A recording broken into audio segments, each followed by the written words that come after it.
Okay, this is another episode of the No Name Podcast presented by Big C. Today is Thursday, September 8th. Just so you know what day I'm recording this. Should be out sometime later today. But today we're going to be talking about some college football, like what happened during week 1 and some big games coming up this week. Some sprint car racing, some like results, some points chase, what's coming up this weekend, and also gonna go predict the NFL Week 1 games. Try to go through every team, and maybe I just might pick and choose which ones. But should see what my win loss record is after Week 1 in the NFL season.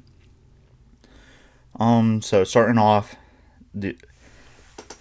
I'm getting excited. The quarterbacks in college football this year are on fire. I skipped over how great week 1 was just to go straight to the how great the quarterbacks were.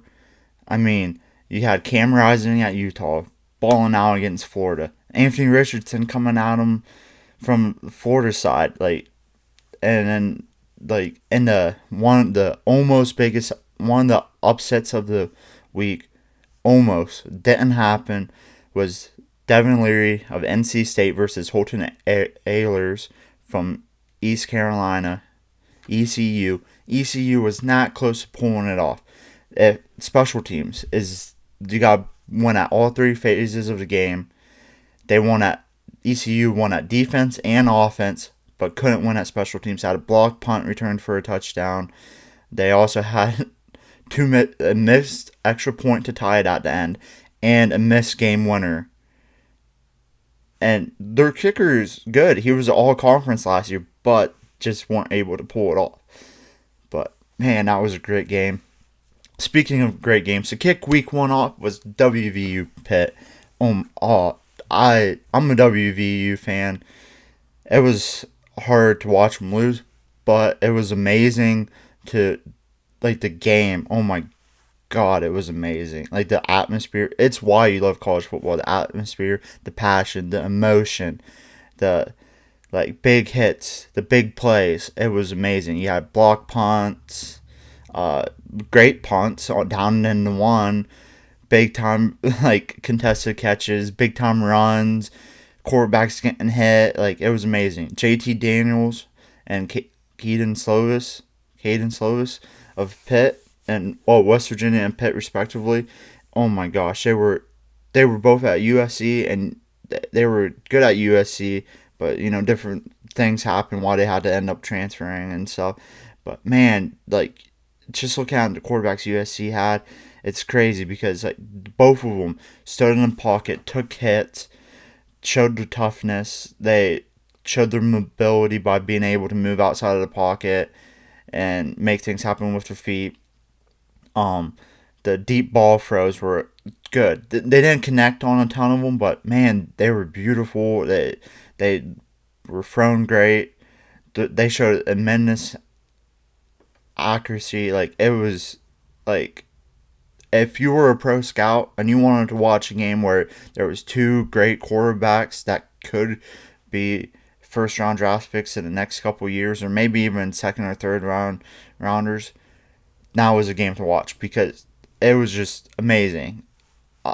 I'll get into that game a little bit more in a little bit, but Drake May, freshman for UNC, he looked amazing. He looked good, and Chase Bryce from Appalachian State, he looked good against UNC. Almost pulled the upset as well. You had a great battle on Thursday night as well. Purdue and Penn State with Sean Clifford for Penn State and Aiden O'Connell at Purdue, both 6-year quarterbacks. They've been in college for 6 years. Experienced guys, that was an amazing game. Yeah, Stenson Bennett showing out against Oregon. He was looking more than just a game manager. CJ Stroud, and the Notre Dame quarterback, who I can't remember his name, but they put on a good show in that game as well. Bryce Young did his thing against Utah State. I thought DJ Ungulu, I can't say his name. I need to practice that. But quarterback from Clemson, I thought he did well. Still conceded a little bit. He doesn't have the confidence like he should. But Jeff Sims also did very well from what the portions of the game I saw for Georgia Tech. He's like if he can just stay healthy, he can kind of put it all together. The Florida State and LSU game was another crazy game on Sunday night. Jordan Travis for Florida State was balling out. Jaden Daniels for LSU, he was making that team move when they had to, and if it wasn't for him, I don't think they would have lost by 1 point and at the end of the game. I heard some good things about Emory Jones, his debut at Arizona State, and Caleb Williams at his debut at Oklahoma.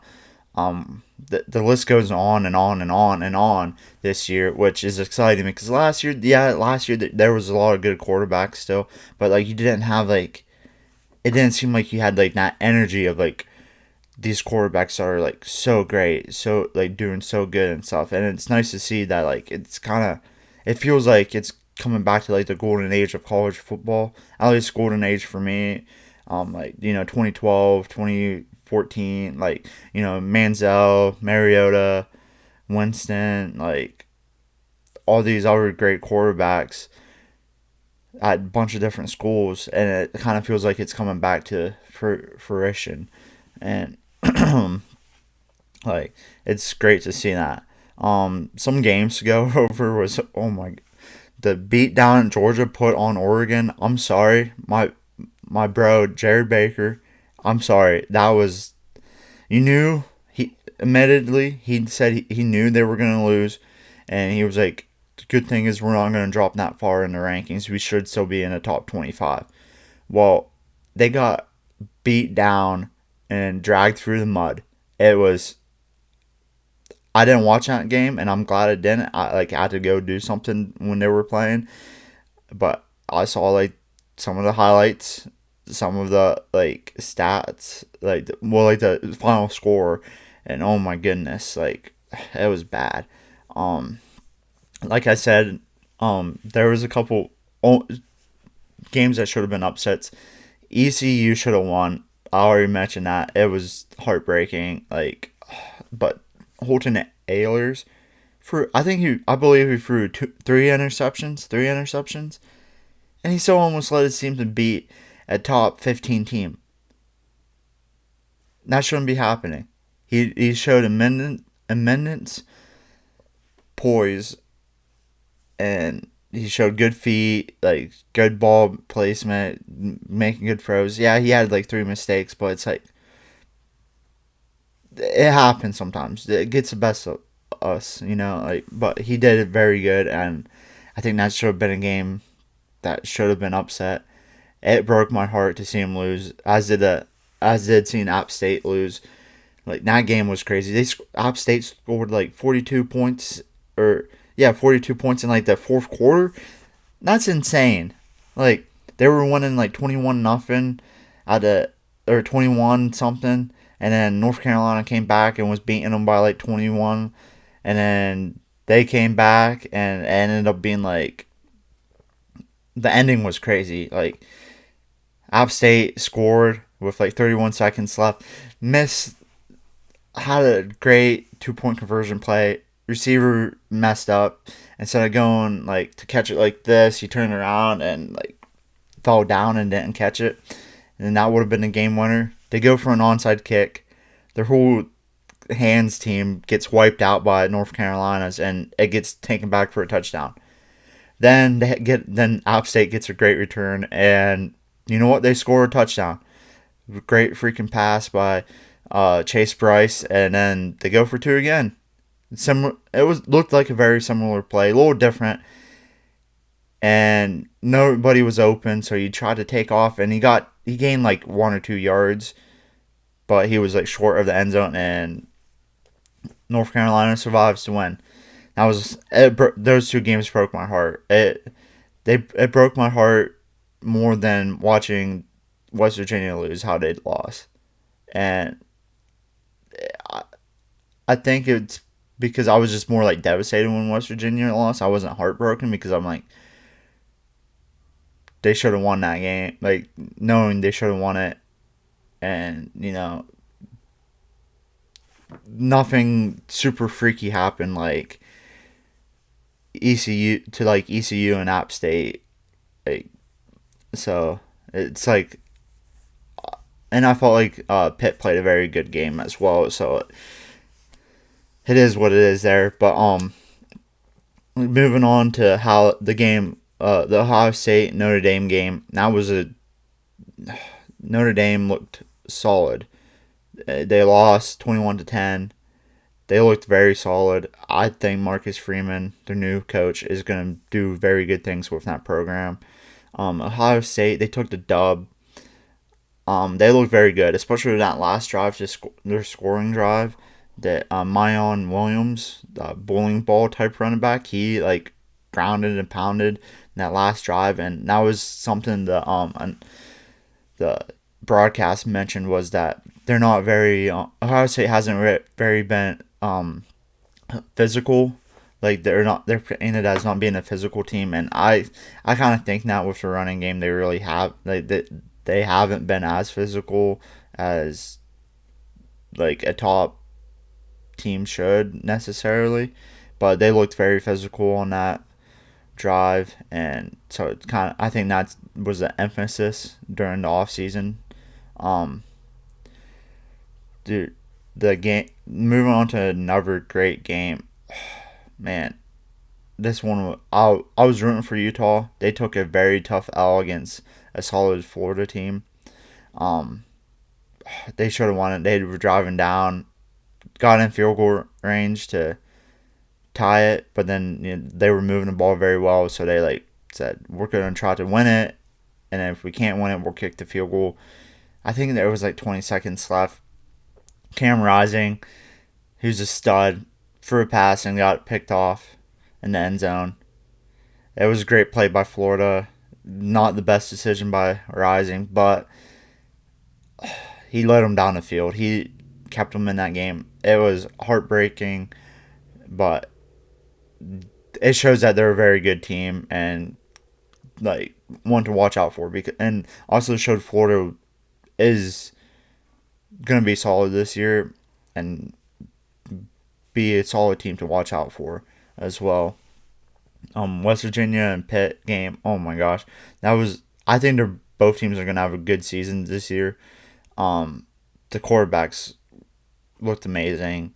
Conte Montfield, the quarterback, or not quarterback, excuse me. He's a wide receiver who transferred from Akron to Pitt. He was 5 for 71 receiving. That's great. Rodney Hammond Jr., he had 100. He's a halfback for Pitt. 129 total yards. The DBs looked good, and so did the whole defense. The defensive line was putting pressure on JT Daniels a lot.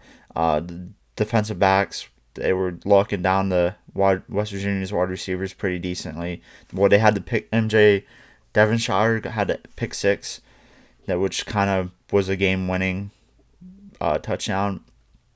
And then West Virginia, their defense looked very solid, like very good. They were flying around, making plays, and like their special teams, they had a blocked punt. Blocked punts don't happen a super ton, but man, they had one, and it was big. It was big. They're both punters for both teams did amazing, good jobs. Besides that blocked punt by West Virginia, now was kind of a bad job on Pitt's punter. But other than that, the special teams were solid for both teams. CJ Donaldson is a stud. Freshman halfback for West Virginia. I don't know how many. He had 100 some yards, I believe. He was a tight end, recruited as a tight end. Now he's a halfback. But I also thought they said something like he's also going to be like a tight end some too. I don't know. But he's like 6'2", 245. He was looking like a grown man out there. He was carving that Pitt defense up. He's the dude. He should be the dude the next 3 years, maybe 4 if he somehow stays all 4 years, because I think he's going to go to the league. If he plays tailback all 3 years and beast out like he did in this game, he's going to go to the league after year 3 and not stay for 4. JT Daniels is that dude. I had my doubts on Daniels, but he showed me that I was very wrong. But man, he was doing good. Price Ford Wheaton, he did drop that pass that led to that pick 6. I think he's going to be the number 1 wide receiver this year. I know they got Sam James, who's been very good in the past as well, but I think he'll be more of the number 2 option, and Ford Wheaton was just balling out, and he took 2 very hard hits and still was 2 hard hits that were considered targeting, like got reviewed for targeting, and he was still out there balling out. That just kind of shows the toughness he has. Some other games are like, actually the last game I'm gonna go over, not some other games, excuse me. It is Purdue should have beat, or actually I take that back, 2 more games. Purdue should have beat Penn State. They shouldn't have let them come back, but it is what it is. I mean, it just kind of showed that Penn State can compete better than they have the past 2 years, and that Purdue can also compete, which is known, but like they still got some stuff to work on. But week 1, so it's going to be kind of frustrating sometimes. LSU took a terribly tough loss to Florida State. Florida State looked like the better team pretty much throughout the whole game. LSU also lost their top defensive player, the D tackle Mason Smith, from celebrating. He was celebrating and tore his ACL, which sucks really bad for him, because he was looking like he was going to be one of the top players in the SEC, if not the country, at defensive tackle. But there's some drama there, because yesterday I believe it was, some media members were late to LSU's head coach Brian Kelly's press conference, and he said something about being late, and then the one reporter snapped back and said, maybe if you won we'd be on time, which I think that's amazing. Good for you. Just gotta, that's a great point, and you gotta you can't be snapping back at them when you're losing games and you're making terrible calls. So, you already had a field goal blocked. Why try to kick another one? Go for it. You have the momentum. Florida State's on their heels. Go for 2. Win the game right there, then and there. But it is what it is. So I think I'm gonna go over about 10 games here to predict for week 2 who's gonna win. So first game is Tennessee versus Pitt.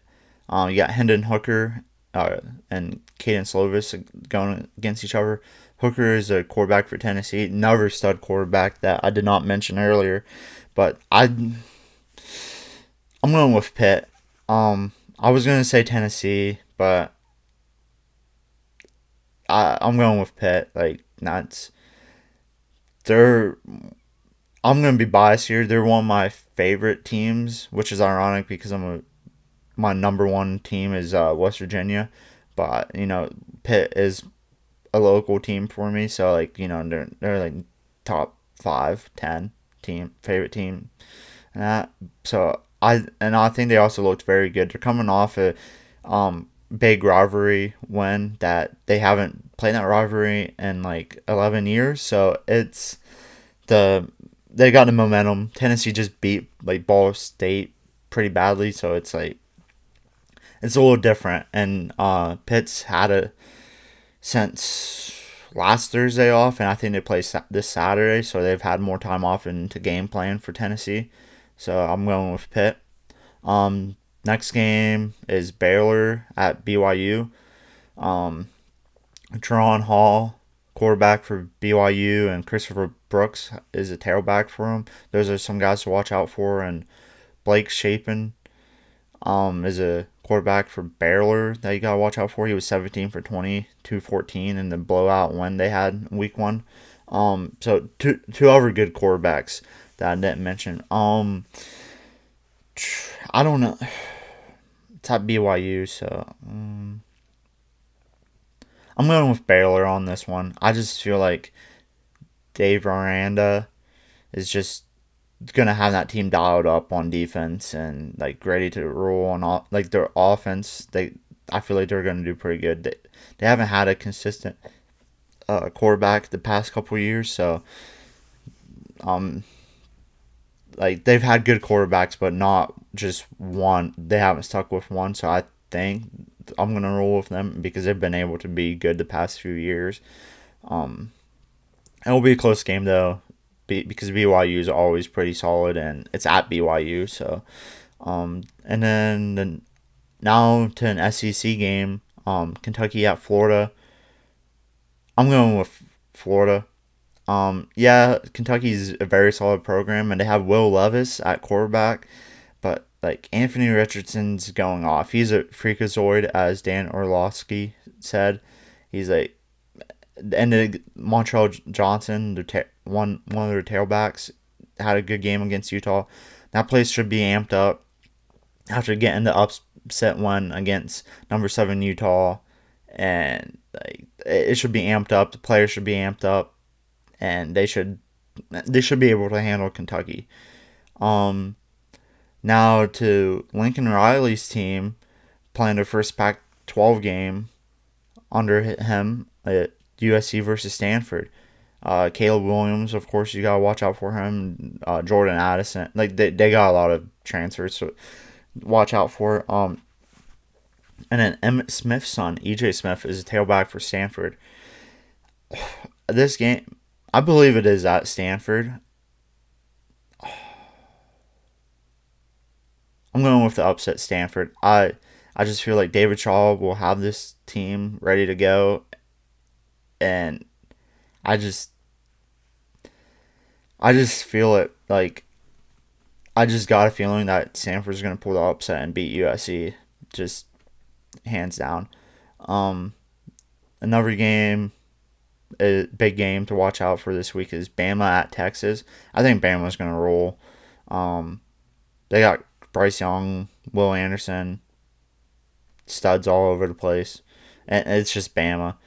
Quinn Ewers, quarterback for Texas. I think he looked solid in week one, from what I've heard, and I just don't think Texas is back. I don't. Texas is not back, so Bama's gonna roll. Wake Forest versus Vandy. Sam Hartman is back. He is back again, and he is a stud. Like even if something happens where he doesn't play, they got a very solid backup who did very well last week. Vanderbilt has a quarterback that's been doing pretty solid, and Mike Wright. But it's Vandy, so and Wake Forest is a very good program, and they got their guy back, so I think it's easy money Wake Forest. Iowa State versus Iowa. I didn't talk about Iowa's game against South Dakota State, but it was bad. They looked bad last week on offense. They won 7-3. Their defense had 2 safeties. Their defense outscored both teams on offense. That's pathetic. You're supposed to be a top team in the Big Ten, and your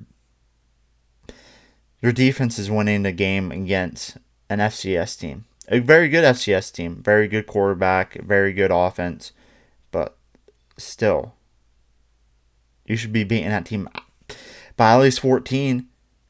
You should be at least being able to move the ball on offense. I'm taking Iowa State on this one. They got a new quarterback in Hunter Deckers. He looked very solid last week. He had like 3 touchdown passes. I think he had 4 touchdown passes. 3 to Xavier Hutchinson, who's a stud at wide receiver for them. So Iowa State's going to win. Oklahoma State versus Arizona State. That's going to be another good game between quarterbacks. Spencer Sanders and Emory Jones. Sanders at Oklahoma State. I'm going with Oklahoma State. They did almost lose a close one to Central Michigan, who has a very good quarterback as well. I believe his name's Daniel Richardson. Don't quote me on that, but the, I feel like they're going to be more locked in, and um, I don't think Arizona State. I don't know. I just feel like Oklahoma State will win that game. Um, Houston versus Texas Tech. I'm going with Clayton Tune and the Cougars. Houston's going to win that game. I don't think Texas Tech is very good, and they got a new staff, so I'm going with Houston. Wisconsin versus Washington State. I'm going with Wisconsin. I mean, they're always great on defense. Always got a good running game. Hopefully, Graham Mertz can put it together at quarterback for him. But watch out for Cam Ward, the quarterback for Washington State. He tore it up at FCS level. I think he's still going to do great things this season, so watch out for him. And then West Virginia and Kansas play, and I think Kansas is going to get beat bad, like very badly. I just don't think I don't think they're not good. They might be solid, but West Virginia showed last week that they're very great, and well, not very great, I should say, but they're very good this year, or look very good this year. So I think West Virginia is gonna. I don't know if they'll run away with it, but it should be at least 2-score game, for the Mountaineers. Now, I am moving on to sprint car racing. So I would guess I could talk about racing in general, but like sprint cars are what I like. So I'm just gonna talk about like wing sprint cars this episode. Maybe later episodes I might dive into like wingless and midgets some more. But the Sharon Nationals were at Sharon this past weekend. Brent Marks won night one. I think he led every single lap. I don't think he had even anybody trying like any competition in the feature. And then night two was the Lou Blaney Memorial. Cap Henry led every lap. This was like his. He even said this was one of the biggest, if not the biggest, races he won. He has won. He led every lap, but Rico Abreu did get by him a little bit, but he was able to pass him back to technically lead every lap. And it was a good race. There was good battles throughout the field and stuff, and it was a good racing. AJ Flick was the highest local finisher in both nights, and he got an extra $150 both nights for being the highest local finisher. Justin Peck, he didn't do good. He got in a wreck night one, and night two he did better, but because of getting in a wreck, he's basically out of the title hunt for the All-Stars. Actually, I think he's completely out, not basically. But Tyler Courtney is going to be the champion unless something crazy happens.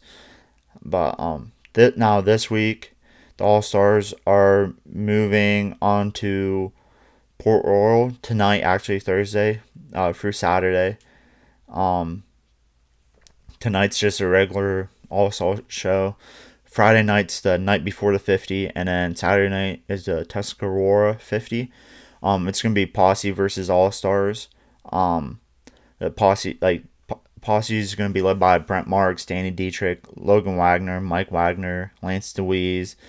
So like a bunch of big names, great drivers. The All-Stars are gonna be led by like Tyler Courtney, Justin Peck, Bill Baylog, Hunter Schoenberg. And you got like Cap Henry and Kyle Reinhardt as well.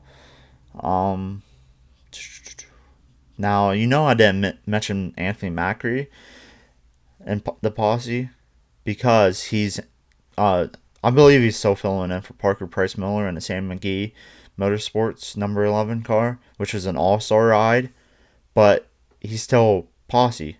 So, I mean, I don't know what technically he'd be called then. I mean, I think so possibly because he's not a full-time All-Star.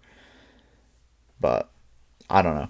And I think some local guys might be there. Like AJ Flick, Cy Lynch, maybe more. I know Logan McCandless, Carl Bowser, and George Hoball have been there earlier in the season. I don't know if they'll make the trip, but I imagine AJ Flick and maybe even Cy Lynch will head out to Port Royal tonight and this weekend. Casey Kane will be there, and then I'm thinking maybe even Rico Abreu. He was at the Sharon National, so it would just make sense to go there. I think I saw McKenna Haas. She's from like the Midwest. I think she's gonna be there as well. I think she's like gonna go there and then to Lernerville for the Commonwealth Clash later in the month. Um, Now I'm gonna go on to like the Outlaws, the Ward of Outlaws. They were at the Skagit Nationals, the first through the third. Logan Schuhart one night one, Sheldon Hondenshield one night two, and David Gravel one night three. Um, then they also race at Grays Harbor Raceway on the fourth on late Monday night, I believe it was, and Carson Macedo won that race. There were a lot of young guys doing very well this past weekend out there in actually not California, Washington. Corey, like 16-year-olds, Corey Day, Ryan Thames, and Joel Myers Jr. all did very well. Joel Myers Jr. got a fourth place finish. Excuse me, and he did very like that's just showing how good the younger drivers are and how good the sport is at how good of a place the sport is at currently. Some other like notable younger guys were like Tyler Thompson and Tanner Holmes. I'm not sure how old Tyler Thompson is, but Tanner Holmes, I think he's like 19-ish. Um, Noah Gatz is a full-time outlaw, but he's like 18 and he's been doing very good, being making features consistently lately. And he's not like a NASCAR funded team. He's just like a family team, and it's nice to see that he's making features. And I think he's getting like top 15s consistently right now.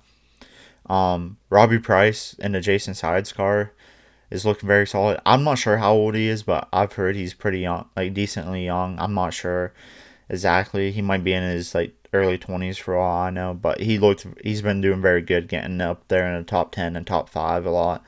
For the points right now, Brad Sweet is in control, with David Gravel and Carson Macedo on his tail. Um, I I think it'll be hard for Brad Sweet not to win, honestly.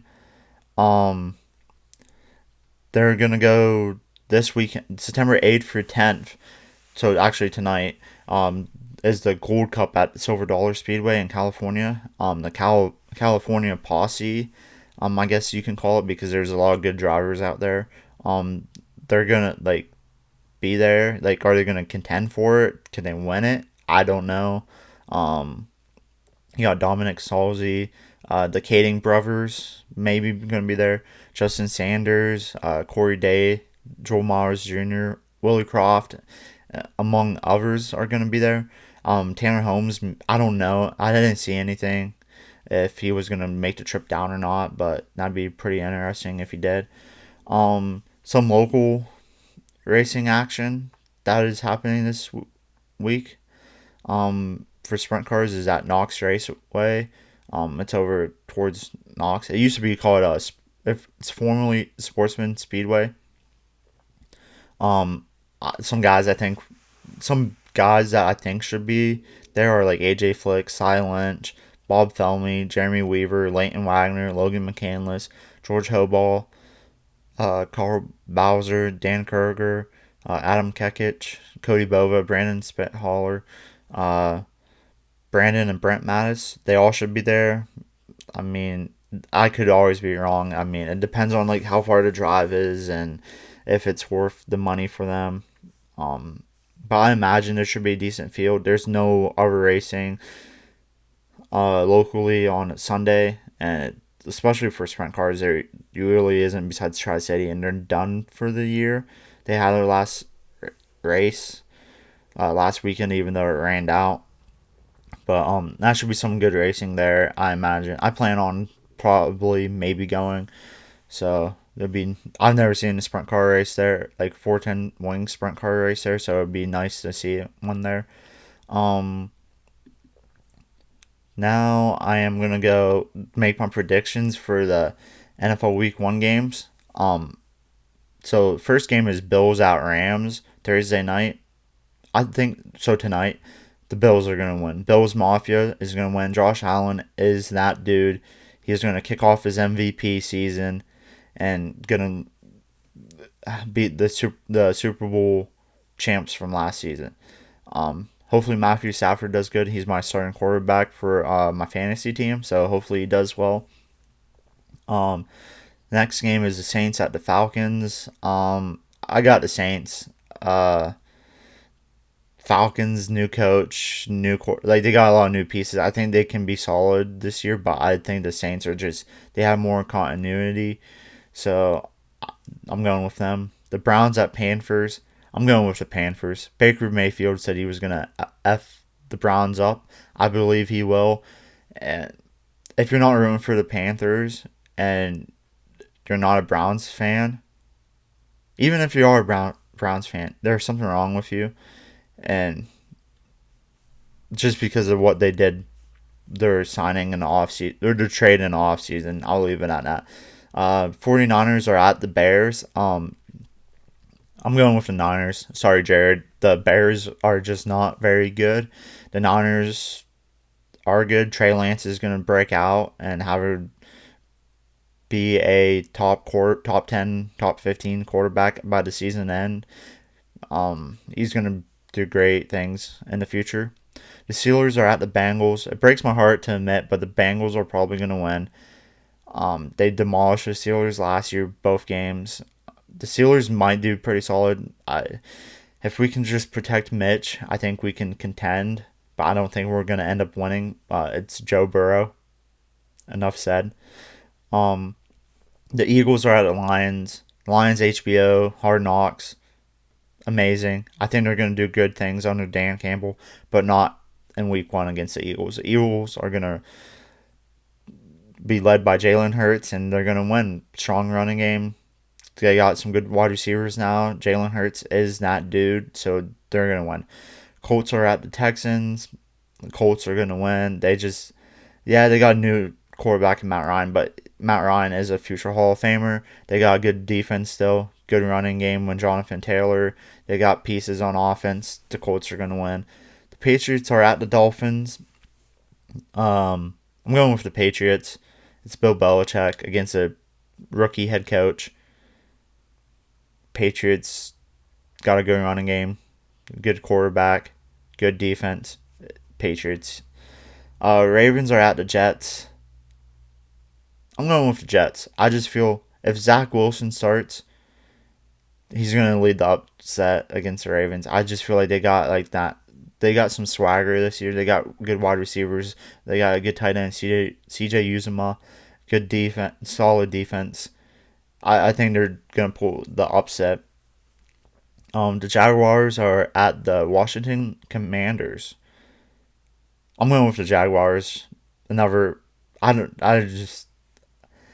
feel like they got James Robinson and Travis Etienne in that backfield. Trevor Lawrence looked good against the Steelers in the preseason. Frank Reich, he's shown he's a capable head coach, so I think the Jaguars are going to take this one. The Giants are at the Titans. The Titans are going to roll. Run left. Taylor Lewan, Derrick Henry, Jeffrey Simmons on defense, Bud Dupree as well. Like, Titans are going to roll this one pretty easily. The Chiefs are at the Cardinals. I'm gonna go with the Chiefs. Andy Reid and Patrick Mahomes. My gut and my heart is saying the Cardinals, but I'm going with the Chiefs. They did lose Tyreek Hill, but they got Travis Kelce still. Juju, I think, is gonna have a good year. They got some other good wide receivers. They got Sky Moore, rookie.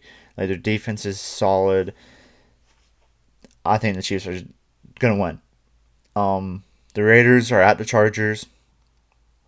Oh, this is gonna be a good one. Um, I'm going with the Raiders. I just feel like